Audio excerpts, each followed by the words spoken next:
Buenas noches, bienvenidos a Mirá, yo soy Hugo Machiavelli, ya está aquí Martín Tetaz, aquí Guadalupe Vázquez, en instantes con el economista, el profesor Juan Carlos de Pablo. Nos damos un lujo para entender la economía a fondo. Con Soledad Acuña hablaremos, la ministra de Educación porteña. Atención, que desde ADEMIS dicen que volver a las escuelas es criminal, cuando hay un reclamo social y una necesidad esencial para la vuelta a clases. También hablaremos sobre salud con Adolfo Rubinstein. Hablaremos con el senador de Juntos por el Cambio. Guadalupe también tiene mucho para aportar, porque en Formosa hay varias denuncias, 2 detenciones de 2 concejalas de esa provincia por denunciar a Gildo Infran.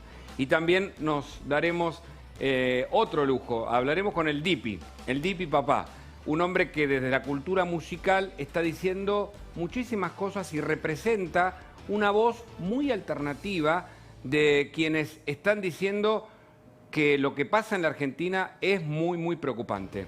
De Pablo, buenas noches, Juan Carlos. Gracias por este contacto, profesor. Un gusto charlar con usted. Mar del Plata, muchachos, la ciudad está bellísima y esperando que algunos más lleguen. Algunos han llegado, pero si vienen más no molesten, ¿eh? El sentido del humor, además, me gusta porque nos aliviana para una charla sobre datos que en general son bastante negativos. Yo tengo un montón de preguntas, pero voy a empezar con una o con 2 y va a seguir Martín Tetaz seguramente, que sabe más para hablar con usted. La primera es si Alberto, si Guzmán o lo que usted dijo, que la economía argentina no está a la altura de las circunstancias, puede ayudarnos en este 2021 que viene muy complicado con los datos de la inflación de diciembre, un 4%, una proyección de alrededor del 60% y un plan económico que no aparece, Juan Carlos.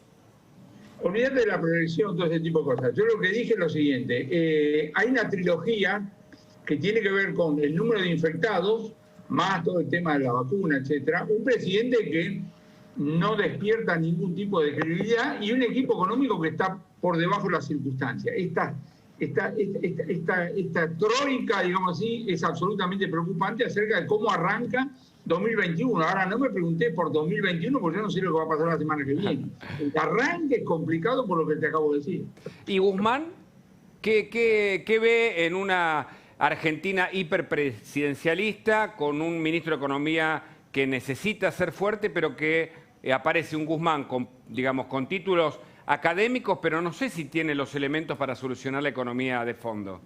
Yo no voy a hacer la apología de la ignorancia, pero a mí con los títulos académicos no me querré nadie. Acá hay un tema de, primero, si vos realmente te crees que sos el encargado del equipo económico. Yo otra vez estaba hablando con un amigo, entonces le digo, escuchame una cosa, de todos los temas que hemos discutido hoy en este momento, temas económicos, ¿cuál de los integrantes del equipo económico de este gobierno vos creés que hoy esta noche, a raíz de lo que estamos diciendo vos y yo, no duermen? Y yo la impresión que tengo es que duermen. El problema básico es quién está a cargo. ¿Sabes lo que quiere decir sentirse a cargo? La madre es la que está a cargo, la que cuando están a las 8 de la noche en el living de la casa, el padre, la madre, los chicos discutiendo temas importantes como la decadencia de Occidente, la mujer la que dice, che, perdón, ¿ustedes quieren comer hoy? Sí. Vamos a seguir en la cocina porque tengo que pelar las papas, porque si no hoy nadie come. Claro. Ese TEC, ¿quién dentro del gobierno tiene eso? Es difícil identificar eso. ¿Martín? Sí, buenas noches, Juan Carlos, ¿cómo te va? Hay algunas cosas que son claramente incertidumbres medio novedosas, ¿no? Digamos, la pandemia creo que no hay un antecedente en la historia argentina. Ahora, luego hay muchas inconsistencias de la política económica que tienen olor a déjà vu, ¿no? Cuando uno mira el déficit fiscal altísimo, financiado casi exclusivamente con emisión, por lo tanto se va buena parte de esos pesos que sobran al dólar, entonces no le alcanzan los dólares, el gobierno pierde reservas, enfoque monetario, balance de pago casi es de manual ahí, y un escenario de mucha incertidumbre que además el gobierno trata de frenar. Hay un dique de contención ahí donde dice, bueno, no, para que no se me vaya la inflación, entonces congelo precios, freno las tarifas, etcétera, etcétera. Un desequilibrio que uno dice, ya la vimos esta película, y vos sos un especialista en la historia de la política económica argentina. ¿A qué periodo de la historia te hace ruido esto, te hace parecer o te suena esto y qué lecciones podemos aprender de la historia para no cometer en estas circunstancias? Mi querido Martín, más que el análisis comparativo, vamos al centro de lo que vos acabas de plantear. Es evidente que la política económica es parte de la política. Es evidente que el ministro de Economía tiene que hablar con el presidente, la vicepresidenta o con quien sea, etcétera. Ahora, vos como profesional, igual que yo, tenés que decir, perdón, ¿con qué sustancia vamos a hablar con el poder político? ¿Por qué? ¿Qué quiero decir con esto? Vos me generás el más grande poder político imaginable. Yo quiero controlar los precios con inflación y no anda. Entonces, no nos vayamos al otro lado. Claro, alguien puede decir, no, mirá, Guzmán quiere hacer esto, y no lo deja. La verdad que no lo sé. Pero ponele que sea así. Mi problema puede ser al revés, que algunas de las cosas que vos estás escuchando, y acá hay lógica, hay dinámica. Congelar es fácil, el problema es descongelar. El día que vos congelaste los alquileres, el día que le pusiste el pie a las tarifas, cosa por el estilo, parecía que fueras un héroe y el lío no se notó. Pero ¿sabés cuál es el problema? ¿Cuál es el momento para descongelar? Nunca. Porque vos vas a hablar con el poder político y decís, mirá, las tarifas están... Sí, ¿sabes, Juan Carlito? Pero, ¿por qué no venís mañana? Y volví mañana y dice, mirá, malo de ayer, malo de hoy. ¿Por qué no venís pasado mañana? ¿Y qué dice la historia? Ahora sí voy a la historia. La historia dice que termina en Don Rodrigazo o equivalente. Los episodios históricos nunca son calcados, pero es una cosa elemental que vos atrasás las tarifas, atrasás esto, y siempre dividís la cuestión en dos. Si vos seguís congelando los alquileres, los que ya son inquilinos dicen esto es vida. Claro. Y los que pensaban alquilar, que también son argentinos, encuentran que milagrosamente nadie les alquila. Entonces uno como economista tiene que decir, perdón, la idea de sostenibilidad de la política económica tiene que ver con pensar que el mundo podría no terminar hoy. Entonces las cosas no se me pueden ocurrir para decir, bueno, solucionamos hoy, etc. Entonces, lo que vos estás observando, igual que yo, es, vamos despacito. ¿Vos te acordás que Keynes dijo una vez, no hay nada peor que un mar aguantable? Claro. La impresión que a vos te queda en el funcionamiento del equipo económico del gobierno es que son todos humanos aguantes. Bueno, pero uno dice, mirá que es 4, la tasa de inflación no es 13. Bueno, ahora viene la cosecha, después viene la elección. Después te digo algo, después de esta elección sabés que viene la otra elección. Y después la otra. Siempre viene una elección, siempre viene esto. Entonces la pregunta es, si vos crees que el tiempo lo tenés en contra, ¿cuándo, digamos, reaccionar? Por eso digo, me parece que hay una combinación entre un tema político, que es una cosa evidente, y un equipo económico que no sé si está a la altura de las circunstancias. De Pablo, el problema, más allá de la falta de confianza o de gobernabilidad del gobierno, algo que usted siempre señala, ¿es ideológico cuando se interviene tanto desde el Estado y se controla tanto? ¿Cómo termina una economía? No tengo cómo saber si hay un componente ideológico, si fue a la facultad, si faltaba una clase o el libro que leyó, digamos, cosas por el estilo. Ahora, hay cosas elementales. Yo digo, hay cosas que podemos discutir. Hoy escribí en La Nación el famoso tema de la maldición. Podemos discutir, digamos, de un montón de cosas. Pero digo, si vos tenés una tasa de inflación de 4% por mes y decís, todos los precios van a aumentar 4%, menos la verdurita, vos tenés que saber que algo va a pasar.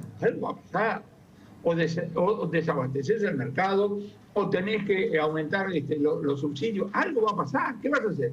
¿Vas a meter preso a los verduleros? Entonces digo, hay porciones de la política económica que realmente no se entienden ni desde lo ideológico. Y debe haber otros pedazos que pueden ser, digamos así, más discutibles. La pregunta que se tiene que hacer cualquier integrante del equipo económico tiene que ver con los resultados. Cuando vos trabajás en política económica, frente a cualquier situación, hay una sola pregunta. ¿Y entonces qué hacemos?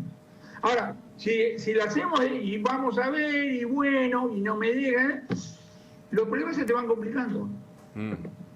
Martín tiene otra pregunta y Guadalupe Vázquez seguro también. Sí, profesor. El escenario, digamos, el gobierno medio pensó que esto iba a ser un shock transitorio, da la sensación que la cuarentena iba a durar 40 días y que entonces las medidas que tomaba eran de carácter muy provisorio, los congelamientos, etcétera, la suspensión de los despidos, todo lo demás. Y da la sensación que lo tomó el propio gobierno por sorpresa, la extensión de la cuarentena, y todavía ahora se habla de la segunda ola, digamos, esto va a durar, no sabemos cuándo termina la película esta.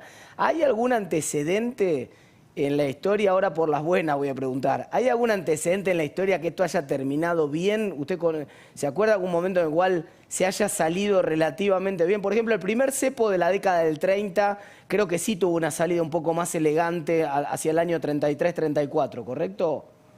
Mirá, si queremos poner un título a todo lo que acaba de decir, se hace camino al andar, como decía Machado. Lo que vos le tenés que pedir, vos imaginate que el 19 o 20 de marzo del 2020 el presidente de la Nación hubiera dicho, vamos a hacer una cuarentena por 300 días, lo matamos. Entonces, sí. Yo no tengo ningún problema. Los médicos hoy saben de COVID mucho más que en marzo. Y nosotros también, porque vos vas incorporando. Yo no tengo problema con que vos tenés que modificar. El tema es con qué velocidad incorporar los errores y con qué velocidad te aferrás, digamos así, a lo que, digamos, alguna cosa porque lo dijiste. Particularmente en los actuales momentos. Entonces, además de lo cual, lo que tenés que decir, ya bastante problema tengo con los problemas. No me vengas a asustar con hipótesis. Ay, Juan Carlito, esa camisa que tenés puesta, vos sabés, es nuestra camisa, ¿viste? No es mi camisa, es nuestra camisa. ¿Cómo nuestra camisa? A veces vos escuchás a algunos funcionarios que te dicen, agradeceme a Juan Carlito que del impuesto a los bienes personales te cobro 2%, así que por ahora el 98% de los seguidos son tuyos. ¿Y vos qué crees? Que encima, ahora digo, tenés razón, y ahora voy a poner una pizzería nueva. Conectemos las cosas. Si la tasa de rentabilidad en la porción formal de la economía es baja y encima tenés esas señales, no te podés quejar después que la tasa de inversión es muy cercana a la que necesitas para reponer. Es decir, que la inversión neta es cero, y si la inversión neta es cero, vos tenés recuperación de la actividad después de un abril que estaba todo cerrado, pero hasta ahí. Guadalupe Vázquez tiene una pregunta también, doctor. Sí, doctor, en este contexto, ¿no? En donde desde el tiempo que pasó de la última ronda de reuniones con el Fondo Monetario, lo único que hizo Argentina fue aumentar el intervencionismo. ¿Cómo llega a la próxima ronda de negociaciones que se espera que sea en febrero o marzo? Mirá, hoy tengo entendido que el presidente habló con la señora Georgieva, ¿no? Sí. ¿Sabés lo que deben haber Pero bueno, dicho? protocolarmente, digamos. ¿Sabés lo que deben haber dicho? Dejemos todo tranquilito. ¿Por qué no dejamos 20 años? No 20 años. Salvo que me quieras pedir plata. Porque si venís a pedirme plata, te veo acá corriendo. Se lo dijo en latín, porque es gente muy fina. Pero ese es el concepto. Mientras Argentina, lo único que vas a pedir es que lo que prometí pagar te voy a pagar en otro, para lo cual me tenés que dar plata. No hay apuro. El gobierno no tiene apuro porque sabe que de esta negociación, por más exitosa que sea, no va a sacar un mango. Y la señora Georgieva tiene un pequeño problema, y es que lo que acuerde con el gobierno argentino tiene que presentarlo al directorio del Fondo Monetario, donde la van a matar. Le van a decir, otra vez, aflojaste, ¿qué te pasa? Moraleja, la negociación esta va para larga, y yo te digo, desde el punto de vista de la toma de decisiones, no tiene ninguna importancia. Como no la tuvo la negociación con los bonistas. Vos viste que cerraron los bonistas y Santa Pascua, no tenemos acceso a los mercados internacionales, etcétera. Moraleja, mientras al fondo no le pidamos plata fresca, todo muy educado, van bien. A mí me mata arriba, viene la misión, que no sé por qué tiene que venir hasta acá, porque ahora se hace todo por Zoom, pero no, vienen hasta acá. Y hablan con uno, hablan con el otro, hablan con una persona. La anteúltima misión hizo un informe y en el fondo, ¿sabés lo que dijo? El problema es que la población no le cree al gobierno. Y yo dije, y tuvieron que venir hasta acá. Pero llaman por teléfono, hablan por teléfono con mi tía Carlota. Ahora, ¿cuál es la implicancia de esto?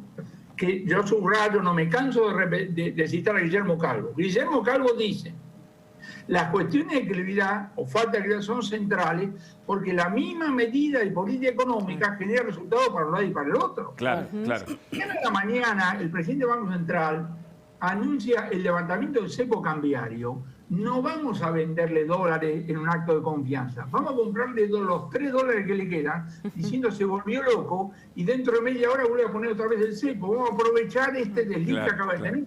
Entonces, hacer política económica en la Argentina es más difícil que en otro país, porque partís de la base de que la población no te cree en función de la historia que tenemos adentro, ¿no? Parece lo mismo en política sanitaria, porque ¿no sería bueno conocer el plan económico del gobierno, por lo menos para generar cierta expectativa de que hay un plan? ¿Cuál es el plan, Juan Carlos? Vos lo que tenés, no seamos demasiado quisquillosos, siempre vos tenés un plan implícito en las medidas. Lo que vos tenés que pedirle al señor Guzmán, que se la pasa pontificando, es que las medidas tienen que ser congruentes. ¿Qué quiero decir?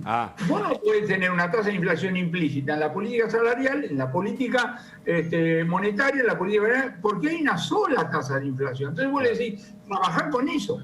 Tenés que emitir, por eso, tenés razón, me parece bárbaro. Ahora, si la demanda de pesos es chiquita y tenés que emitir, ahí hay una tasa de inflación, no le des vuelta. Si eso es así, y seguís congelando precios, pues lo único que vas a generar es ese abastecimiento, aumento de los subsidios, etcétera, etcétera. Ahora, hay una intervención permanente del Estado. ¿Eso qué significa para donde hoy, respecto al mundo, lo que está haciendo la Argentina? ¿Es favorable, desfavorable? ¿Pueden llegar las inversiones, no? El acto de inversión es un acto instrumental. Yo conozco gente que puso 100 pesos y sacó 80. Pero no conozco gente que puso 100 pesos porque quería sacar 80. Quería sacar 130 y algo le pasó, sacó 80. Entonces, imagínate vos que tenés un francés que no tiene un pie en la Argentina, no tiene un peso acá en la Argentina. Y vos le dirías, che, ¿qué te parece meter en la Argentina? Dice, no me haga perder el tiempo. Acá lo que estamos discutiendo es el tema que ya tiene la inversión acá. Ahora, si yo hago teletrabajo, es muy fácil. Agarro la computadora, la cierro, salgo a nado, me voy a otro país, la abro y sigo, Santa Pascua. Si yo tengo un tambo, si yo tengo una fábrica de auto, ¿cómo hago? Entonces, cuando vos escuchás que una empresa se va, vos te das cuenta que la decisión fue muy difícil, porque la pérdida es verdaderamente fenomenal. ¿Qué le tenés que decir al gobierno? No sea parte del problema, yo no le pido mucho, pero por favor no me complique la vida con más trámite, con más sospecha, con esto, o con hipótesis que dicen. Yo me acuerdo cuando Vicentín dijeron lo de Grabois con Echeverría. Sí. ¿Vos te acordás? El tema de las tierras, claro. ¿Qué dijo el presidente al otro día? La idea de Grabois no es descabellada. Pero, presidente, después de todo el lío que se armó, tenía que decir eso, presidente, claro, no opinante o cosas por el estilo. Entonces, después no podés quejarte si alguien dice, mira, ¿sabes qué? No, las inversiones no, mejor me voy a Tanganica, me voy a esto, vuelvo en el siglo XXIV, cosas por el estilo. Y él, insisto, la idea de gestión finalmente es la idea de resultado. A mí cuando me dicen, no, el oficialismo está solo pensando en las elecciones, hay una cosa que se llama gestión, hay una cosa que se llama, digamos, la realidad, que te puede sorprender. Yo no te puedo hacer un pronóstico de inflación, pero tengo que estar abierto a que no sé qué puede estar pasando en febrero. Y la historia te dice que pueden estar pasando cosas muy diversas, no digo graves, muy diversas. De repente no pasa nada, y de repente pasan cosas. Por eso la gente se levanta todos los días a ver cómo le encuentra la vuelta. Claro. La gente hace preguntas muy concretas. ¿Usted cómo ve el tercer trimestre? No, hacen preguntas muy concretas porque el aquí y ahora es suficientemente dramático. Sí, de qué vivo el próximo mes, digamos, ¿no? Eso es lo que... Evidentemente. Claro. Martín. Sí, y en esos escenarios, Juan Carlos, que vos decías para febrero no sabemos bien, hay mucha varianza, ¿no?, en Argentina, y vos siempre sos uno de los que pone el dedo en la llaga con ese tema, que es muy difícil hacer un pronóstico cuando hay tanta varianza. Porque es más ruido que señal el que estamos y nadie puede jactarse de acertar la varianza. Pero lo que vimos en diciembre y en el último trimestre, con los precios corriendo, sobre todo los precios núcleo, a una velocidad anualizada arriba del 60%, hoy se conoció el costo de la canasta básica también, arriba del 60% anualizado. ¿Eso más bien es un accidente del último trimestre? ¿Eso ya terminó? ¿Te da la sensación, digamos, ya está, es como un chubasco que pasó? ¿Y tiene que ver con todo lo que emitió el gobierno en el 2020? ¿O ese es el nuevo régimen? ¿O llegamos a un escalón más alto y esta película ya la vimos en Argentina y es un régimen de inflación más alta? Mira, vamos rápido. En abril estaba todo cerrado. En abril las cosas eran mucho más dramáticas que en noviembre. Moraleja, no se te ocurría, imagínate, yo tengo unas ideas bárbaras para que me paguen 10 veces lo que me pagan por las conferencias. Tengo un solo problema, nadie me contrata. Entonces digo, Entonces, en abril, la cosa era tan dramática que no se te ocurría mover los precios, cosas por el estilo. Ahora, el peor mes de 2020 fue abril. Desde ahí viene la recuperación, y es una recuperación que fue fuerte, con modificaciones. Sí. Yo digo, yo veo cine, pero no voy al cine. Yo sigo comprando cosas, pero no siempre voy al comercio, porque ahora delivery, no sé. Entonces, hay toda una serie, digamos, de manifestaciones. Naturalmente, que en la medida que la situación se fue normalizando, sí, algunos van a toquetear los precios. Correcto. Porque explicitaron eso, porque bajaron los descuentos. Cuando sí, nadie vende un solo auto, casi te pagan para que te lleves el auto. Correcto. En cuanto se reanima la demanda, bajan los descuentos. Es más bien andar a pie. A algunos les gusta mirar de manera conspirativa. Digo, sí, sí, pero es más sencillo que eso. Pero muchachos, es una cosa de un problema de alternativa. Juan Carlos de Pablo, gracias por la entrevista. Realmente fue muy interesante. 50% el saludo total para Guadalupe, el otro 50% para todos. Muy bien que hace. Gracias por el humor, además.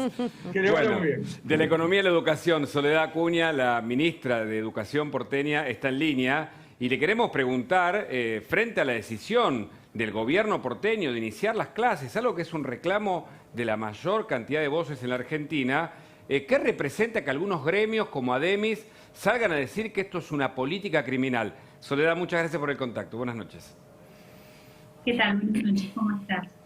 Mira, me parece que lo más importante y lo que es necesario en este momento para la sociedad en general, para las familias que tienen chicos y chicas en edad escolar y sobre todo para los estudiantes, es poder llevar certezas a los hogares. El jefe de gobierno el año pasado firmó un decreto a fin de año estableciendo que el 17 de febrero comenzaba el ciclo lectivo en la ciudad de Buenos Aires para el año 2021. Bueno, hoy presentamos un plan que va a hacer posible que esa vuelta a clases, además, sea con un principio de presencialidad. Algo que ya conocemos porque vimos las experiencias internacionales, porque sabemos de nuestra propia experiencia y porque hay mucha información publicada que es posible y que es necesario.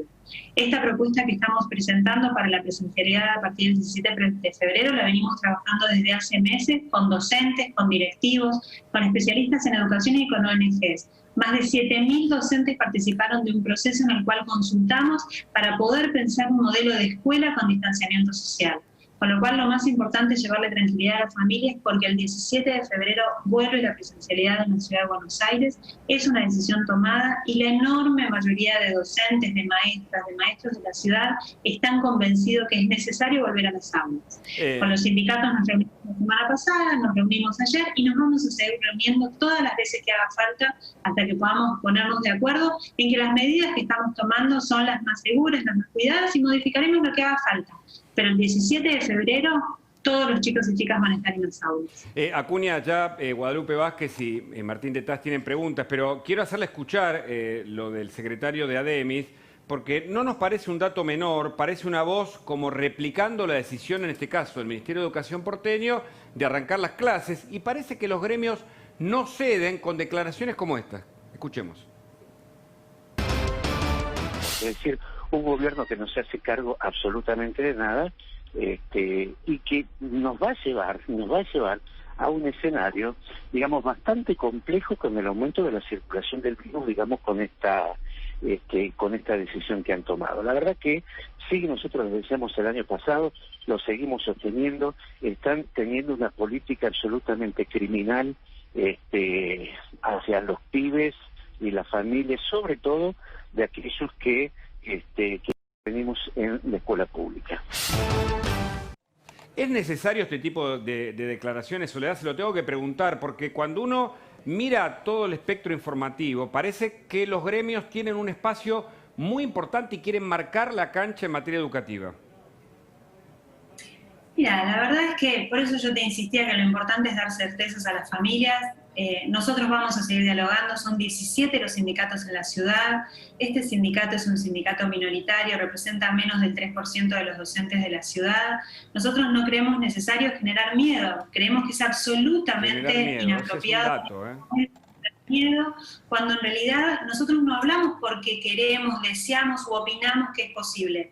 Hay evidencia internacional, publicaciones científicas que lo dicen, organizaciones de especialistas que lo sostienen, la Asociación de Pediatría Argentina, UNICEF, la OMS, y además tenemos la propia evidencia de la Ciudad de Buenos Aires que demuestra que no solamente no tuvimos incidencia de contagios en las experiencias de burbujas durante los meses de noviembre y diciembre del año pasado, tampoco estamos teniendo incidencia de contagio en la experiencia de escuela de verano, donde más de 100 escuelas están abiertas, con 19.000 chicos y chicas que están asistiendo, con lo cual la verdad que sí sabemos también, además, el daño que generó tener 7 meses las aulas cerradas. Sí. Daño psicológico, daño social y daño en los aprendizajes y en la igualdad de oportunidades, porque no todos los chicos tuvieron la oportunidad de aprender. Entonces, seguir sosteniendo que hay que generar miedo y sostener que las escuelas tienen que estar cerradas y seguir apuntando con los más vulnerables y que los que deberíamos todos estar preocupados por cuidar, que son los chicos y chicas de la ciudad. Guadalupe Vázquez, tenías una pregunta. ¿Qué tal, ministra? Buenas noches. ¿Se sintió respaldada por el ministro Trota, que han tenido ciertas divergencias, pero esta vez él dijo no estar de acuerdo con los dichos de Ademis y que sí está tomada la decisión de la presencialidad? Todavía no está definido en qué nivel de intensidad van a volver los chicos a clase, pero ya es una decisión tomada. ¿Sintió que empieza a haber cierta sintonía con el ministro Trota? Bueno, yo creo que todos hemos ido aprendiendo y evolucionando a lo largo de todo este proceso de pandemia, viendo las experiencias, aprendiendo, y desde la responsabilidad de cada uno fuimos tomando las decisiones que cada uno consideró más conveniente o más responsable. Nosotros seguimos trabajando siempre con el gobierno nacional, más allá de no estar en algunas oportunidades de acuerdo, pero en este último tiempo hemos podido llevar adelante procesos de consenso donde claramente, una vez que entendimos todos y nos pudimos dar cuenta todos que la evidencia internacional más las publicaciones científicas respaldaban la decisión de la vuelta a la presencialidad, pudimos trabajar en procesos más claros de acuerdo para ver cómo lo hacemos. Entonces hoy lo que estamos trabajando es cómo lo hacemos. Ayer tuvimos reuniones con ellos, hoy nuestros equipos se reunieron para trabajar en estos detalles, mañana hay una reunión en la que convocó el ministro Trota a los 24 ministros de Educación, principios de febrero habrá un Consejo Federal. Yo creo que estamos todos alineados en esta postura que es tan importante y que celebramos que haya un acuerdo mayoritario sobre la necesidad de la vuelta a la presencialidad. Le agradezco mucho, Soledad Acuña, el contacto.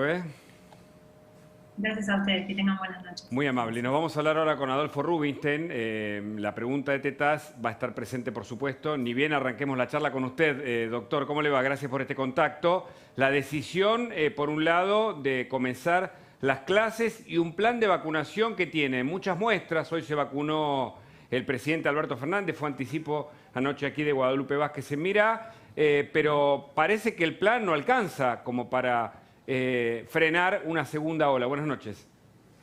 ¿Qué tal, Hugo? ¿Cómo están todos? Bueno, la primera, recién la escuchaba a Soledad Acuña y estoy 100% de acuerdo con lo que dijo.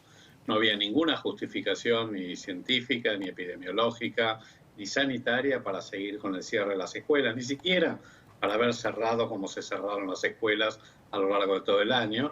Y yo creo que el cambio de decisión, que la verdad que es muy bienvenido de las autoridades del gobierno, tiene que ver con el enorme rechazo social de esta medida y que todavía estuviera en veremos si comenzaban o no las clases en las escuelas presenciales el mes que viene en la ciudad y en el resto del país en marzo. Así que en ese sentido me parece que espero que no haya ninguna vuelta atrás a pesar de las presiones de algunos sindicatos, porque la enorme cantidad de mayoría de los maestros y los profesores no piensan así. Martín. Buen día, Rubinstein. Buenas noches, en realidad. Sí, pues yo todavía no paré, entonces. Yo tampoco. No almorzar.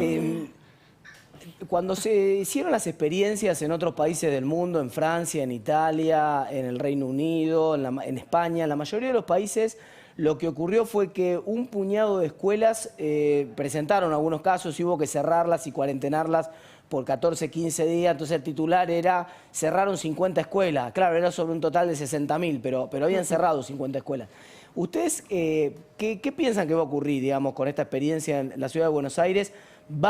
¿Es esperable que ocurra una cosa similar, que tengamos 10, 20, 30, 40 escuelas que rápidamente tengan algunos casos y haya que volver a cerrarla por algunos días, o al contrario, o esperan que no ocurran contagios en los colegios? No, yo, digamos, desde el punto de vista epidemiológico, estamos con una alta circulación viral en la ciudad de Buenos Aires, con lo cual es dable esperar que pueda ocurrir esto en alguna escuela.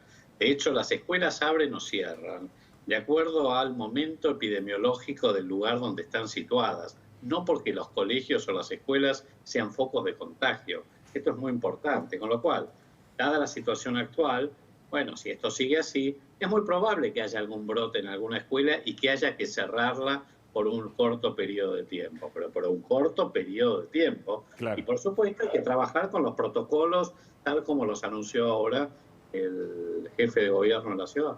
Ayer nos quedamos con una pregunta sobre el plan de vacunación que parece ser escaso respecto a la estructura argentina y a la tradición de la salud pública nacional. ¿Qué tiene para decir? ¿Faltan dosis? ¿No se implementó como corresponde? ¿Va demorado por alguna otra razón?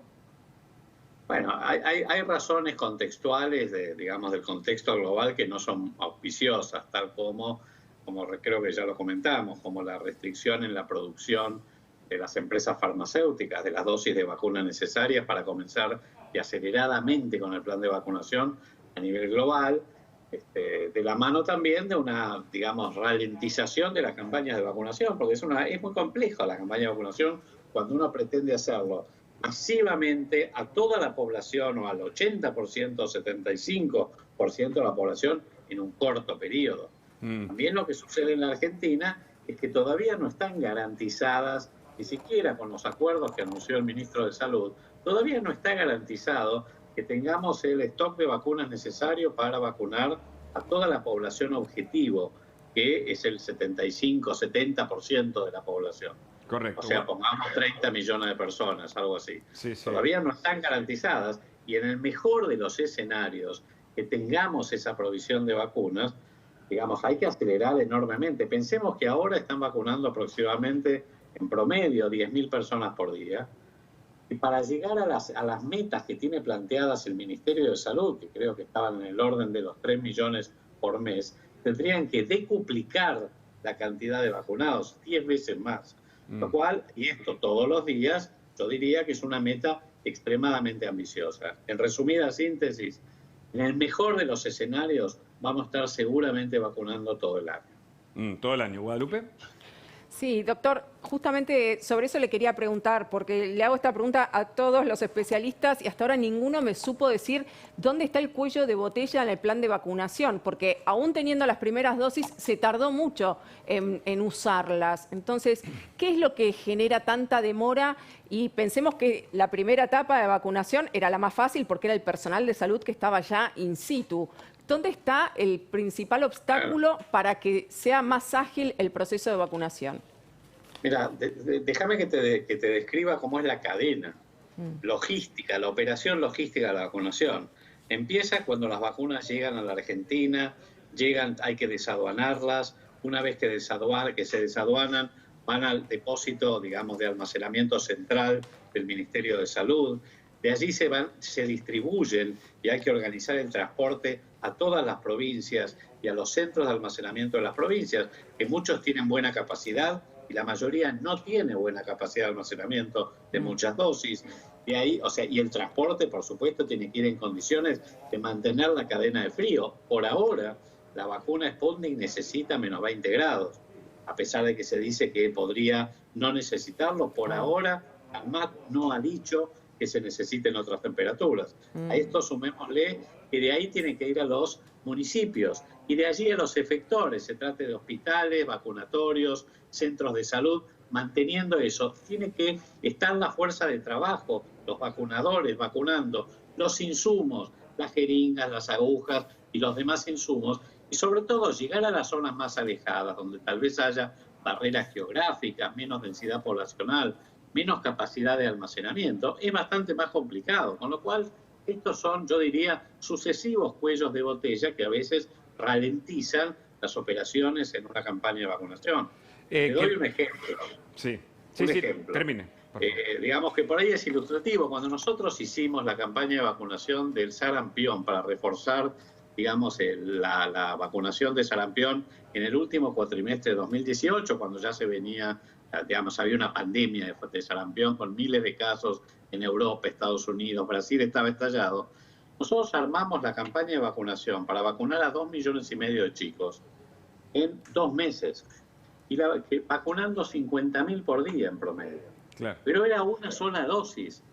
Ahora, en los planes del gobierno, habría que vacunar a 100.000 personas por día y 2 dosis, o sea, el doble de esto. Por eso digo, es muy difícil que podamos llegar a las metas que hoy están planteadas, que eran de 6 meses. Parece que va a tomar muchísimo más tiempo. Hay un aspecto de la comunicación que no queremos soslayar, porque se vacunó el presidente Alberto Fernández, Ginés González García, no se vacunó, hasta donde sabemos, Putin con la Sputnik V, pero digo, ¿esto ayuda? ¿Es un mensaje simbólico que en verdad no tiene correlato con la realidad de la cantidad de vacunados?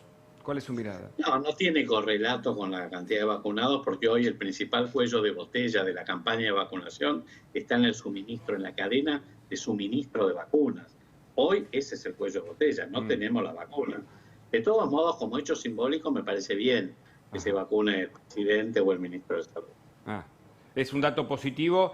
Es positivo, ayuda a despejar un poco, digamos, la desconfianza pública, que con todo este secretismo y toda esta opacidad y falta de transparencia que rodea a la vacunación con la Sputnik, que bueno, son cosas que hay que hacer. ¿Ya nadie duda de la eficacia del Sputnik o sí hay dudas todavía alrededor? No, siguen faltando datos. O sea, todo lo que venimos hablando de la falta de datos y que el Instituto Gamaleya había anunciado que los datos iban a estar disponibles antes de fin de año, que iba a haber publicaciones científicas, todavía no están los datos.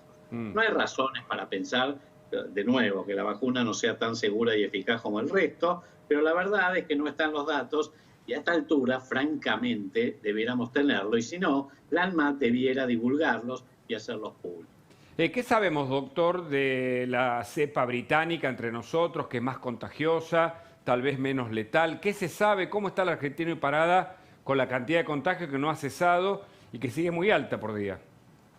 Sigue muy alta, pero es cierto que en los últimos días ya se ha estabilizado, lo cual es una muy buena noticia. Vamos a ver cómo sigue, pero pareciera como que estamos viendo los últimos, entre comillas, escarceos de lo que fue la relajación de diciembre. Respecto a esto, es una variante, todavía no es una cepa. No se la puede catalogar como cepa, es una variante del virus que tiene algunas mutaciones, algunas de ellas que son las que más preocupan en el lugar donde está la proteína S, o sea que pueden alterar la síntesis de esta proteína y por lo tanto reducir eventualmente la inmunogenicidad, la respuesta inmune o las vacunas o la respuesta de las vacunas. Por ahora la verdad es que son estudios de epidemiología molecular, no hay una evidencia contundente de que sea más transmisible, si bien es cierto que hay sospechas de que es un poco más transmisible, no como se decía que era 70%. Pareciera que es un poco menos, 30%, pero todavía falta certificar los estudios y no parece ser definitivamente más virulenta. ¿Martín? Sí, ¿cuál sería la prioridad si usted tuviera que tomar una decisión de grupo de vacunación atacar primero? Digamos, ¿usted atacaría primero a los mayores de 60 años, que son los que tienen más riesgo, o atacaría primero a los que son supermultiplicadores de esa enfermedad, los que tienen mucho contacto con la gente, los jóvenes, por ejemplo, de grupos etarios que hoy están en la picota por el tema de las fiestas clandestinas? En esa misma línea, ¿por qué los docentes, da la sensación que el gobierno quiere tener un poco la decisión de volvemos a las clases, entonces vacunemos a los docentes, pero al mismo tiempo, no sé, un chofer de colectivo podría decir, che, yo soy más de riesgo que un docente, o un chofer de taxi o tantas otras profesiones que tienen mucho más riesgo de contagio que un docente, siendo que los docentes en general no son población de riesgo? ¿Cómo se toma esa decisión de quién es el que conviene vacunar primero? Sí, déjame aclararte algo, Martín. En principio, uno debe hablar de eventos supercontagiadores más que de personas supercontagiadoras. Esto tiene mucho que ver con el ambiente. Si estás en un ambiente cerrado, mal ventilado, con mucha gente, ese es el punto. No es que una persona puede tener más o menos carga viral, pero esa no es la razón.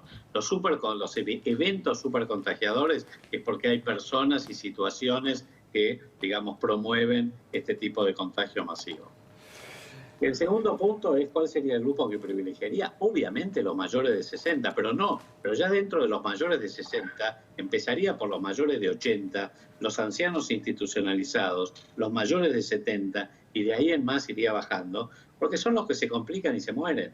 Y el objetivo primario de la campaña de vacunación, hasta que lleguemos a esta inmunidad de rebaño que va a ocurrir, si ocurre, digamos, recién hacia fin de año, es disminuir la mortalidad y las complicaciones, y esto lo vamos a lograr si podemos tener inmunizada, vacunada a la población más vulnerable. Adolfo Rubinstein, gracias por el contacto.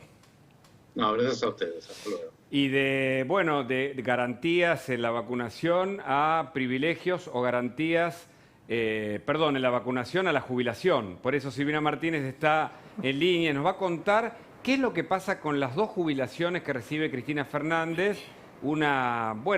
Alguien que tiene evidentemente excepciones respecto del resto de la población argentina, pero hay plazos judiciales. Silvina, contanos.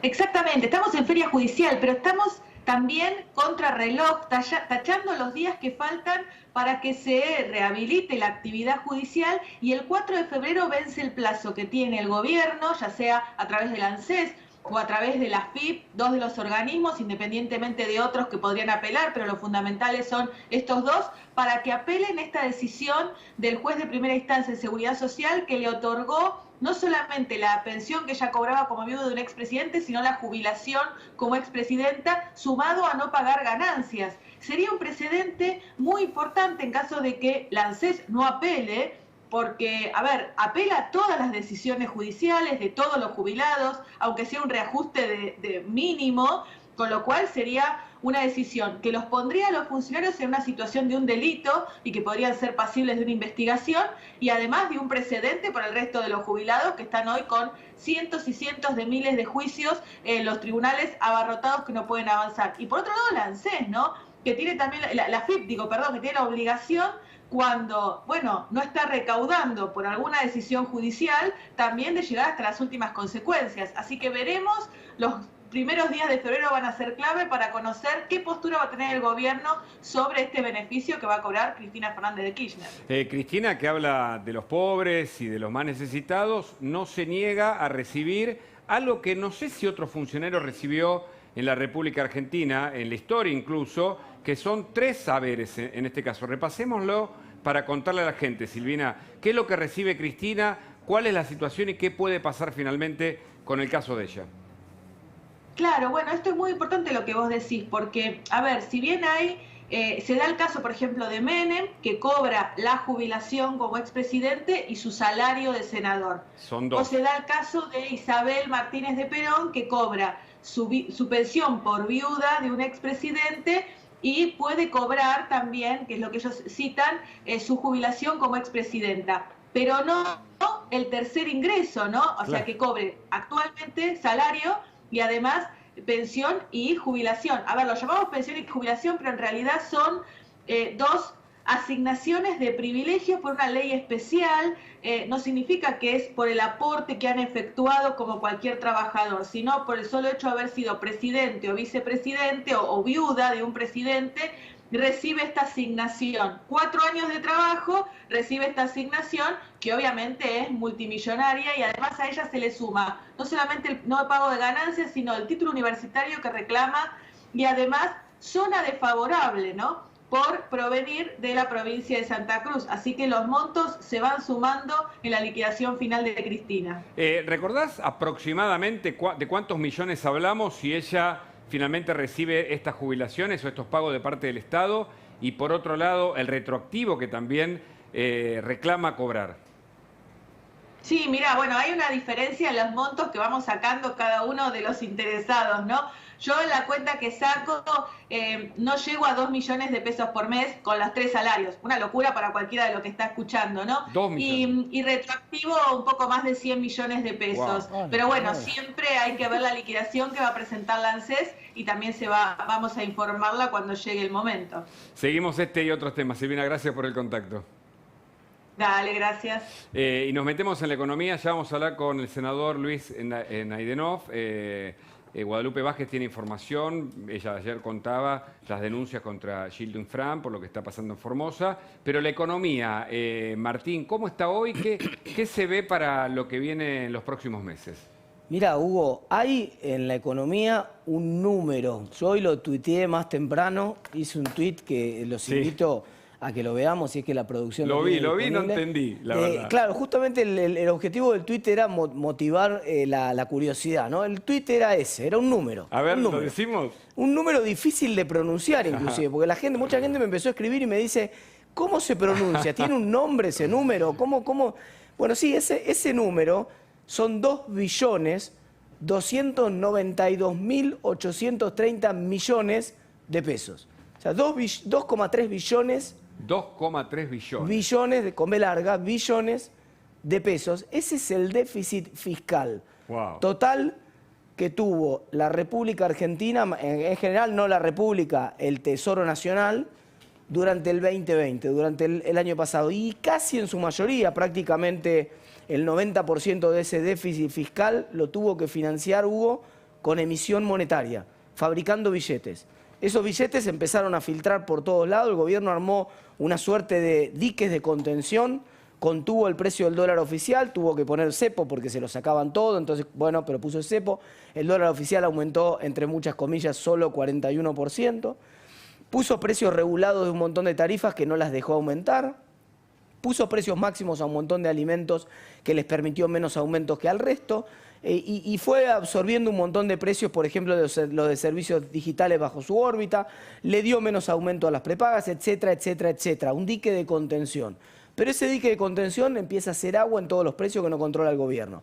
Ya lo decíamos la semana pasada, la inflación núcleo del último trimestre corrió en la Argentina al 63%. Pero hoy, Hugo, se conoció el dato de cuánto aumentó la canasta básica alimentaria, la que delimita la línea de indigencia. ¿Te acordás? El presidente diciendo, logramos resolver que en Argentina en esta pandemia nadie pase hambre. Bueno, la canasta básica alimentaria aumentó al 5,1% mensual en el mes de diciembre. Si esa velocidad persiste durante los próximos meses, es una velocidad anualizada de 81%. No se multiplica por 12, como alguno en la casa está sacando la cuenta, porque la inflación se multiplica uno arriba del otro, crece de manera exponencial, crece por interés compuesto, como decimos los economistas o los contadores. Entonces, la velocidad a la cual está creciendo la canasta básica alimentaria hace que vos, para no ser pobre en la Argentina, hoy una familia tipo necesite 54.200 pesos para no ser pobre. Y hace, Hugo, que los datos indiquen que cuando se conozca el dato de pobreza del segundo semestre de este año que acaba de terminar, dato que se va a conocer en el mes de marzo del año que viene, vamos a tener una pobreza muy por arriba de 40 puntos, probablemente más cerca de 42 que de 40 puntos, y con la indigencia inclusive empezando a escalar en la Argentina por el alto costo que está teniendo la canasta básica alimentaria. Guadalupe, vos también seguís la economía y la preocupación sobre estos datos duros y concretos que nos aporta Martín implica más pobreza. Pero ¿qué ves en el repaso que haces vos, Guadalupe, de los datos económicos y cómo afecta esto a lo social? Bueno, justamente la canasta básica alimentaria es la que más aumentó, ¿no? 45,5% en el último año. Obviamente esto muestra que la inflación de alimentos es mucho más preocupante que la inflación en general, que ya de por sí es preocupante, y sobre todo que afecta justamente a las clases más bajas, o sea que hasta ahora este modelo de progresista no tiene nada. No tiene nada. Y para hablar de la economía real, de la vida real, vamos a tener una nota distinta en esta noche. Le agradecemos al DIPI que esté conectado y que, bueno, hoy a la tarde charlábamos un poco por WhatsApp de algunas de sus miradas. Él tiene inquietud incluso por la educación propia, pero tiene inquietudes sociales y se ha transformado en una voz de un sector importante. Él dice lo que piensa. Muchos no lo dicen y además lo expresa desde un lugar en el que está ganándose el mango todos los días, Dipi. Y eso en una Argentina con una pobreza mayor, ¿qué te genera como primera impresión para un país que muchos dicen tiene mucha riqueza? No que sea rico, pero sí que tiene riqueza. Buenas noches. Buenas noches, ¿qué tal? ¿Cómo estás? Un gusto. Recién estaba escuchando fuera del aire yo, qué bárbaro, ¿no? 54.000 pesos para no ser pobre. Qué cosa increíble. Creo que nunca pensamos llegar a este tipo de cosas, ¿no? Qué difícil es defender esto, porque yo todavía a veces me pasa que cuando escucho, por ejemplo, saludo para Guada, para Martín, que están ahí en el panel, cada vez que lo escuché a Martín recién, digo, qué bárbaro, ¿no? ¿Cómo salen a defender esto? Porque cada vez es como que te vas hundiendo más. Y esta gente es como que vive en una realidad paralela que nosotros no vivimos, o viven en un país distinto que nosotros no sabemos dónde está. Y vos decís, no puede estar pasando esto acá. Como recién decías, estamos en un país sumamente rico y estamos sobreviviendo. Qué paradoja, ¿no? Qué loco, que estar sobreviviendo en un país que es rico en todo tipo de recursos y en todo tipo de cosas. ¿Y por qué, Dipi? ¿Por qué llegamos hasta acá? ¿Por qué te parece? Porque la culpa es nuestra. La culpa es absolutamente nuestra. Nosotros dejamos que esto pase. Porque, mira, te voy a contar algo que seguramente se deben acordar. A medida que nosotros, ¿cuántos aumentos de nafta tuvimos en una semana? 2. Perfecto, ¿verdad? Y ahí te voy a explicar la culpa. Creo que más de 5 aumentos, ¿no? Desde que está Alberto, ¿puede ser? Puede ser, Martín, sí. en Guadalupe llevan los datos mejor que yo, seguro. ¿Ustedes se acuerdan el año pasado cuando aumentaron, creo que 0,15 centavos, con 15 centavos de euro en Francia? Le aumentaban el combustible, le salió todo el país a la calle. Todo el país. Los chalecos amarillos, los famosos chalecos amarillos. Exactamente, le salió todo el país. Y nosotros a veces siento que somos un país de mansos, donde nos gusta que todo el tiempo nos metan la mano en el bolsillo y nos metan. Y vos decís, ¿cuándo reaccionaremos en realidad, no? Porque eso es lo que pasa. ¿Cuándo reacciona la gente? ¿En qué momento? ¿Cuándo es el basta? Porque todos decimos basta, pero el basta nunca llega. Entonces, ahí vos te das cuenta que ellos saben que nosotros somos un país de manso. ¿Sí? Sí, totalmente. Pero viste que la gente reaccionó con Vicentín, reaccionó con la liberación de presos, reaccionó con la reforma judicial, reaccionó frente a la Corte. Los presos siguen estando en la calle. Ah, bueno, sí, los resultados después, claro, son aleatorios. Pero digo, ¿vos te parece que estamos adormecidos? Esta es tu conclusión, o anestesiados. Total, estamos muy adormecidos. Y aparte no solamente eso, es como que llega hasta un momento donde vos decís, ¿qué más no quieren hacer? El otro día la foto del presidente paseando al perro en el helicóptero. Vos decís, ¿qué tan alejado estás de la realidad, Alberto?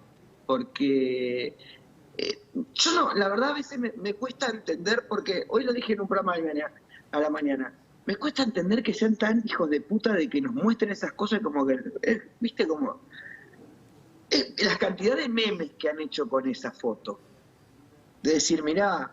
La de Dylan mirando por una ventana, ¿no? Mirá, la gente pobre ahí abajo. Y vos decís, ¿cuándo va a parar? ¿Cuándo termina?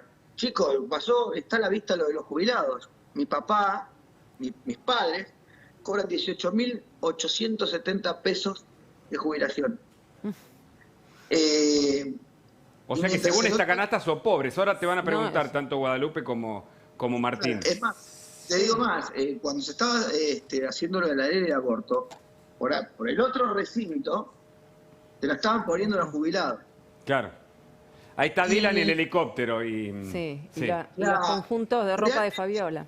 Ah, y el conjunto de ropa de Fabiola me señala acá Guadalupe, ¿no? Buena observación. Claro, hablando de la desconexión, ¿no? La primera dama está siempre mostrando sus conjuntos de ropa y sus zapatos, digamos. O sea, hay una foto que creo que sacaron en Chaco, si no me equivoco, donde están todos los niños sentados en Misiones.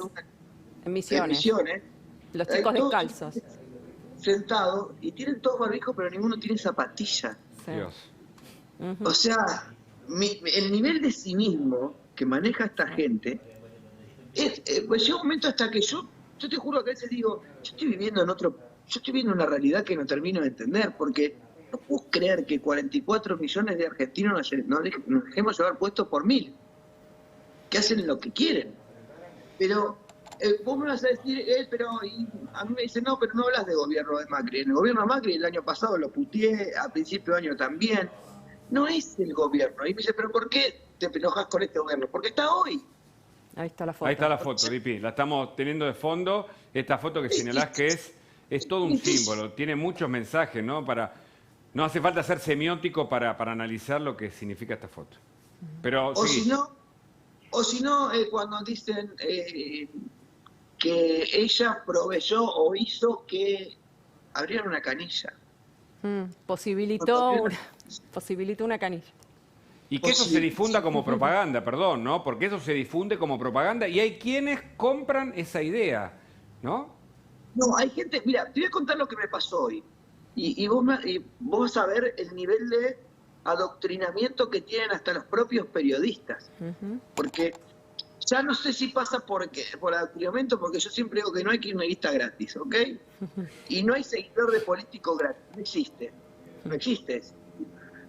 Hoy una periodista puso en el Twitter que, es más, mirá, si lo tengo acá, te lo voy a leer, y yo te digo que llega un momento, hasta llegas a sentir que es aberrante cómo piensa una persona, porque vos decís, yo no puedo creer que una periodista que esté ligada a todo esto diga semejante pavada. Te la leo, mirá la pavada que acaba de decir.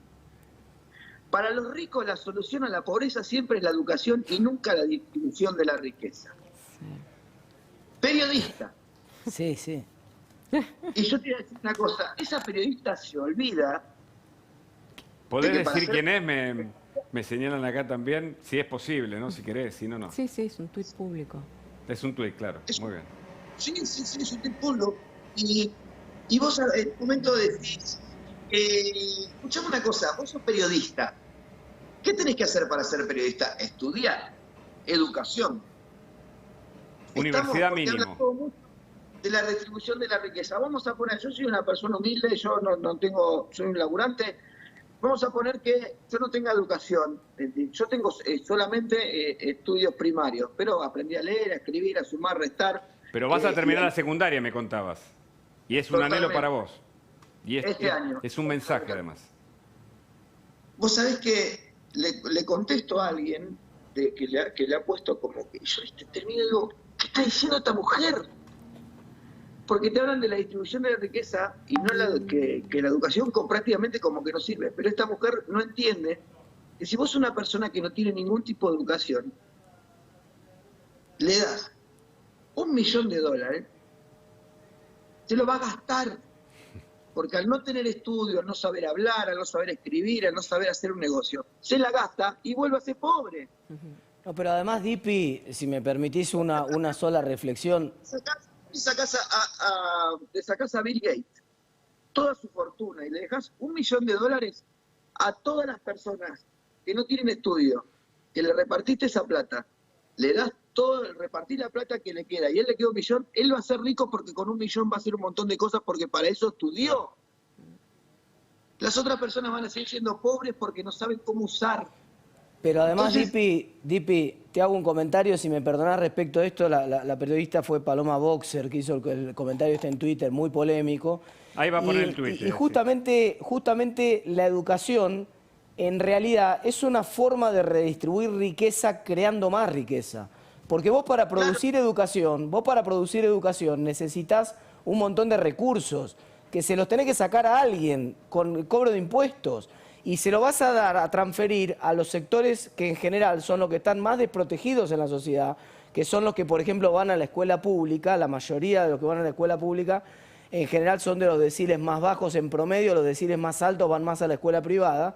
Y entonces vos le estás haciendo una transferencia de recursos que va a generar además la multiplicación de esos recursos. Claro. la sociedad va a terminar teniendo. Es el mecanismo de redistribución de la riqueza más eficiente que existe en la educación. Después hay otros mecanismos de redistribución, que probablemente son los que está pensando Paloma y otra gente, que son mecanismos mucho más ineficientes porque rompen riqueza en el camino y no, como decías vos recién, no generan la herramienta para que tengan la capacidad. Pero además, la vieja discusión entre la caña, el famoso dicho de la caña de pescar Martín, versus el pescado. es interesante, vos lo señalás desde la perspectiva instrumental como economista, pero desde la perspectiva de la reflexión, del saber, del conocimiento, de ser libre. La educación es el lugar donde justamente se transforma no hay nada más futuro del país. Claro, nada Dipi, más distributivo de la riqueza que la educación. Claro, Guada, claro, Dipi, sí. Total, porque para redistribuir la riqueza, la primera lo que tenés que hacer es generarla. Claro.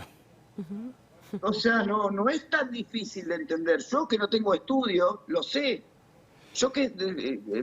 esto es el vos sabés que a lo que acabo de ver recién en Twitch, yo no puedo creer que una periodista haya puesto semejante Ahora, cosa. vos, Dipi, que sos una persona que además reflexionás todo el tiempo y hablás y contás y decís lo que pensás, ¿crees que hay algo adrede cuando se cierran las escuelas durante un año, cuando los gremios no la abren y digamos, ¿hay una cosa ahí suspicaz o no? ¿Es solo la pandemia y una medida de control de algún modo que pone el gobierno por razones sanitarias?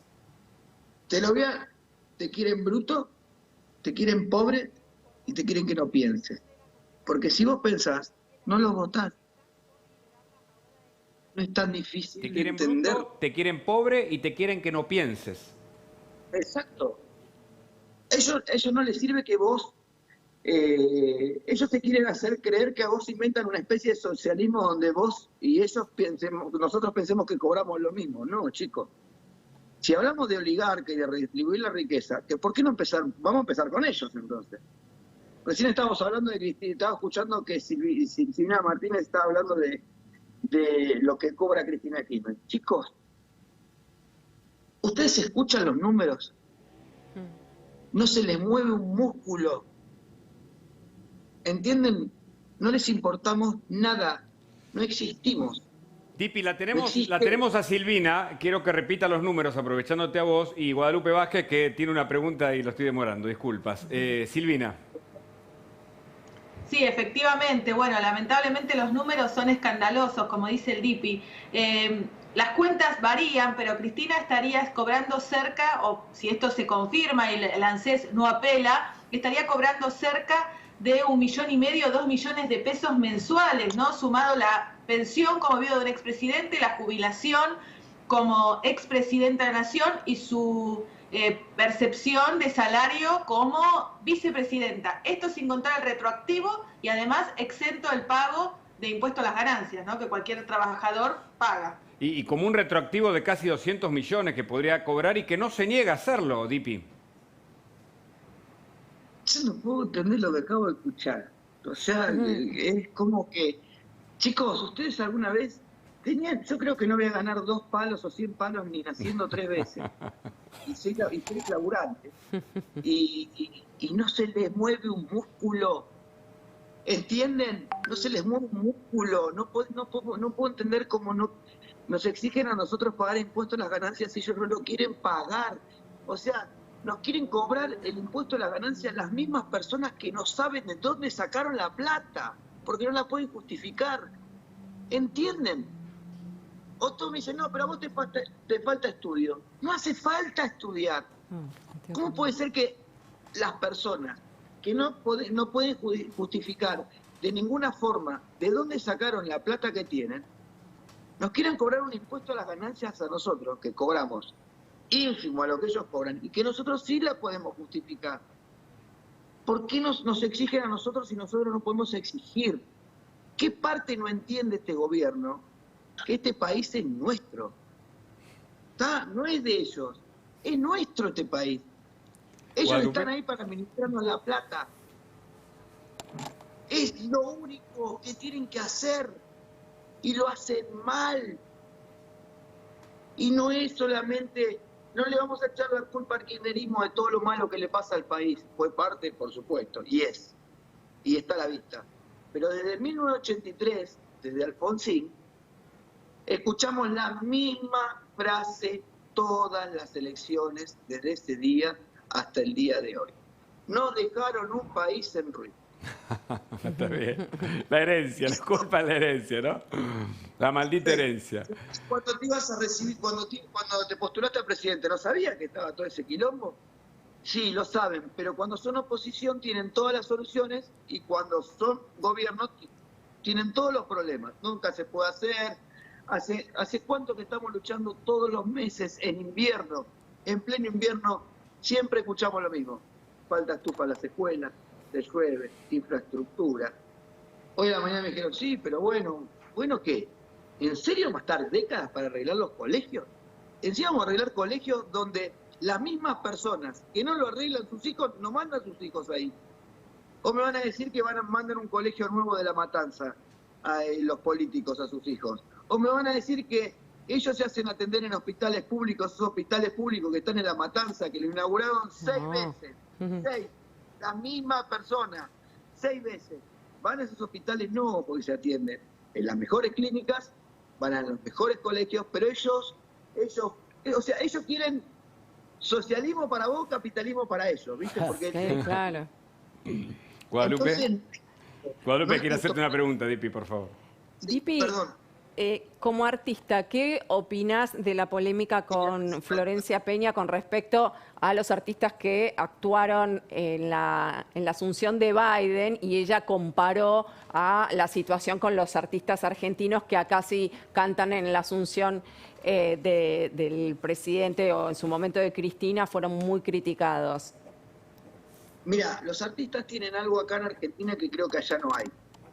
Hace un año atrás estaban todos llorando con un cartelito, así. Con los jubilados no. ¿Miento? No, es verdad. ¿Los escuchaste este año? No, están muy ¿Viste? calladitos este año. Bueno, viste a todos, no vayamos al fondo, ¿te acordás, no? Sí, claro, viste? no vayamos al fondo. ¿A dónde están? Esa es la gran diferencia. Claro. Ahí está la diferencia. Y la diferencia es que Florencia Peña, el año pasado, lloraba lo mismo, pero de la casa más cara del country de Nordelta. ¿Entienden cómo es? No hay correlación con su relato. A mí no me molesta que ganen que tengan la plata que tengan. La verdad pueden tener la plata que se ganaron o no se ganaron, no me importa. Y más desde la actividad privada, ¿no? Porque digo, eso Claro, también... el problema es cuando ganan plata de parte del Estado, ¿no? Ahí se entiende por qué el discurso. Y mira, hoy le salió una boleta que había hecho Florencia Peña, casi de 100 lucas, en el año 2013 Claro. por hablar 2 horas en una municipalidad. Que eran en ese momento, si no me equivoco, eran como $8.000, si no me equivoco. Claro, ¿Sí? claro. Y bueno, ahí vos te das cuenta. ¿Vos decís que el kirchnerismo tiene, digamos, inclinación por pagarle a los artistas, por cooptar la industria cultural? Totalmente, obvio que sí, porque creo que así los tiene tranquilos, y aparte porque cada uno, la hermana de Pablo Echarri trabaja en el Estado. Chicos, hay algo que siempre digo, sacando esto del artista, ustedes saben lo que pasó con Vicky Dota, ¿verdad? Sí, claro. Sí, por supuesto. Y hoy se contó, no sé, hay que rechequear, yo no lo quise decir porque salió publicado y también en las redes, que un abogado vinculado con ella también trabajaría en el INADI. Perfecto. Que fue ratificado además por Alberto Fernández, ¿no? Con una denuncia a ella. Un escándalo. La justicia Un federal, escándalo de lo que pasó, perfecto. El presidente la ratificó sigue como titular del INADI. Sí. Y ahí me cayó la gran ficha que pensé que nunca me iba a caer. Y vi a enarbolar una frase de Perón. Mirá lo que estoy diciendo. Una frase de Perón, a ver. Al amigo todo, al enemigo ni justicia. Claro. Sí. Una Está aberración. clarísimo. Silvina, Entonces, ¿tenías una pregunta para el Dipi? Sí, bueno, a ver, desde su lugar un poco él siempre viene manifestando esto que va contando, ¿no? La mirada que tiene la gente común, la gente en la calle, ¿no? Y yo creo que a él también le debe pasar, y algo que nos preguntan a todos nosotros, pero ¿cómo lo ve él? ¿Cómo se sale de esto, no? Porque a veces la gente está muy decepcionada y piensa, bueno, ¿qué podemos hacer? ¿Qué puede hacer el ciudadano común? ¿Qué podemos hacer todos nosotros y cómo salimos de esta situación? Desde su mirada, ¿no? Para darle un poco de esperanza a la gente que está en la casa. Mira, mientras exista la plata, va a existir la corrupción, siempre, siempre, siempre. ¿Ok? Primero y principal, creo que lo más importante de todo es que dejen de hacer clientelismo político con la gente humilde. Clientelismo político con la gente humilde, título. Creo que eso es importante, porque estoy aprendiendo palabras, chicos. No, pero claro. Muy bien. Vos sabés que a mí me causa mucha pena ver a gente humilde y pobre defendiendo a políticos ricos que son culpables de su pobreza. ¿Ok? O sea, no... O sea, pierden la ciudadanía y se transforman en clientes, decís vos, o lo digo, lo agrego. Yo la verdad a veces me pongo a pensar el otro día, yo vivo en Capital ahora, porque estoy cerca de mis hijos y todo eso, entonces decidí venir a vivir acá. Yo el otro día pasaba por Lanús y había una cola, sin mentirte, de 5 cuadras para recibir una bolsita con una polenta, con yerba, con unos fideos, con un paquete de azúcar. Y yo decía por dentro mío, decía, ¿en serio se piensa que la gente merece eso? ¿Cómo va a merecer eso la gente? ¿Qué es lo que pasa? Se aprovechan de esa gente, que vuelvo a repetir, hay mucha gente que no tiene estudio, hay mucha gente que no tiene las condiciones, y hay mucha gente que con ese plan que cobran, con ese plan que tienen, subsisten, ¿ok? Porque la culpa no es de la gente. El problema es otro. El problema es que esta gente te mide lo que necesita otra persona. Por ejemplo, esto lo cuento siempre y a veces resulta hasta, digo otra vez decir lo mismo. Esta gente te festeja, llegamos a los 9 billones de planes, festejan la pobreza, porque es triste. Festejan la pobreza es otro título. Es triste que 10 millones de personas necesiten del gobierno para subsistir en un país rico, donde están sobreviviendo. ¿Estamos de acuerdo? Y vos decís, no, chicos, esto es muy fácil. Y yo no soy político, no entiendo de planes, no entiendo cómo se arma un proyecto ni nada. Es lo que yo veo en la calle y lo que pienso yo. El éxito de un plan social, para mí, para mi forma de pensar, se mide de esta forma. Se lo das a la persona que lo necesita, creas condiciones de educación y trabajo para que el día de mañana esa persona no lo necesite más. Claro, clarísimo, clarísimo, clarísimo. Entonces, si vos no acompañás a esa gente, el que te da plata te hace pobre porque te condena a no crecer nunca. Claro, a no soñar, a no moverte, a no crecer. Y te obliga a votar. Y se apunta al mérito, ¿no? Y se apunta al mérito como si fuera algo negativo, ¿no? Si los sueños de libertad estuviese mal. Martín Tetaz tiene una pregunta, por favor. Sí, en la misma línea de lo que estaba recién, me subo a lo que recién comentaba Hugo. ¿Sentís que en Argentina hay es un pecado ser exitoso, que te pasan factura? ¿A vos te han dicho en algún momento hasta que eras desclasado porque no te comportabas como un pobre o porque no opinabas como un pobre? Lo que pasa es que ellos se olvidaron de que ellos me tendrían que estar defendiendo a mí, que soy pobre. ¿Miento? Si ellos no son la gente que ayuda a los pobres y que está con los pobres, ¿y yo qué soy? Yo soy un pobre laburante que me cuesta llegar a fin de mes, pero hay pobres y pobres. Claro, está muy bien. Si vos crees en ellos, estamos con vos. No crees en ellos, sos desclasado, oligarca, que le haces el juego a la derecha, que le haces el juego a los ricos. No, papá. Lo que yo tengo me lo gano yo. Nunca necesité nada de nadie, porque tengo 2 manitos y 2 piernas, y ahí hay una palabra que se llama trabajar. Esfuerzo, perseverancia. Dipi, ¿pagaste un precio muy alto por salir a hablar y contar esto que estás haciendo diariamente? Sí, total. A ver. Igual creo que no le salió bien, porque es como que uno le rompí la Matrix a ellos. Es como que ellos pensaban que yo era pobre cantante de cumbia peronista. Con lo último le erraron. Quedaron, ¿viste? Y no sé, sí me costó un montón, porque al principio me costó, porque no entendía cómo podía haber gente que siga defendiendo algo que no tiene defensa. Porque no hay defensa, hay cosas que no tienen defensa. en un país serio, Victoria Donda no está laburando más y con un juicio político para no ejercer más cargos públicos, acá no pasa. No estarían pidiendo lo de los presos políticos a un tipo como Vudú, que se le comprobaron todo está todo comprobado. No, pero ahí tenemos, no se puede gastar 50 millones de pesos para hacerle una película Milagro Sala, cuando en el Chaco no tienen agua, cuando en Formosa no tienen nada. Pero entonces vos, y cuando empecé a hablar de esto, me calenté porque digo, claro, yo no le quiero dejar esto a mis hijos. ¿Cómo le voy a dejar esto? Correcto. Escúchame, Dipi, haceme una pausa ahí, un segundito, porque está súper interesante. Guadalupe Vázquez tiene otra pregunta, Martín Tetaz, Silvina Martínez, todo el equipo de Mirá, estamos escuchándote con atención. En instantes, aguardanos.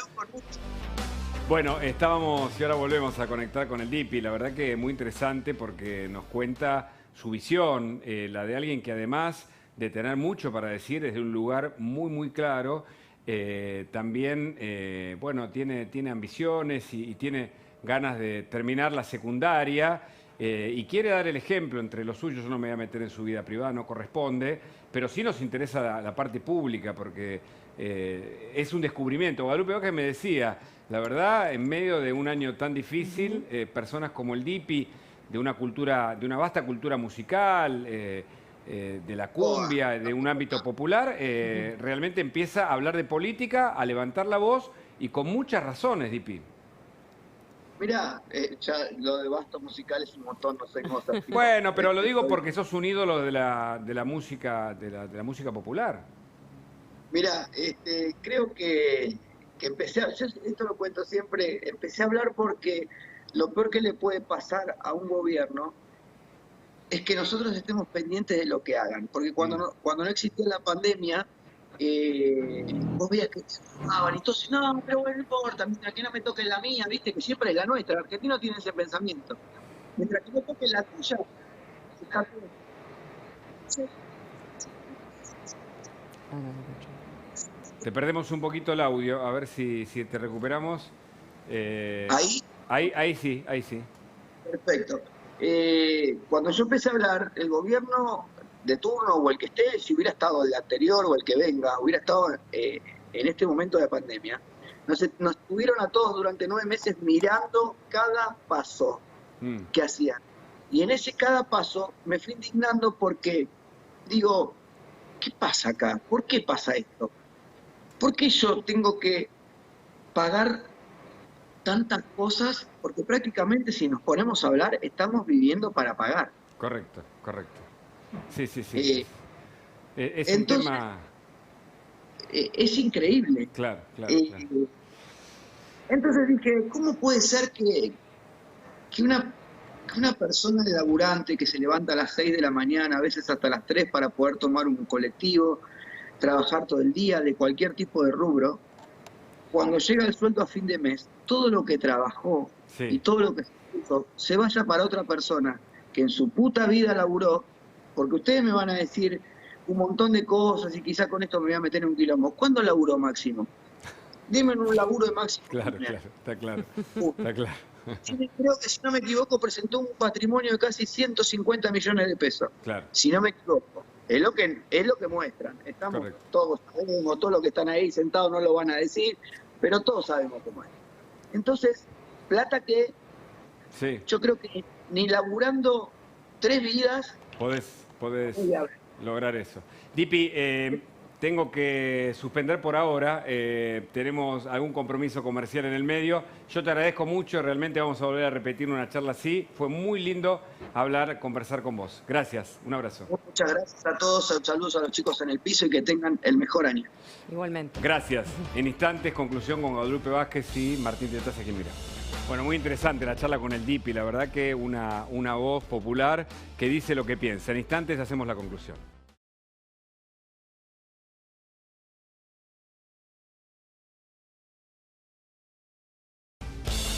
Bueno, apenitas pasados, quédense con Carola Gil y lo que el día se llevó. Nosotros mañana volvemos con Mirá a las 21, aquí en La Nación.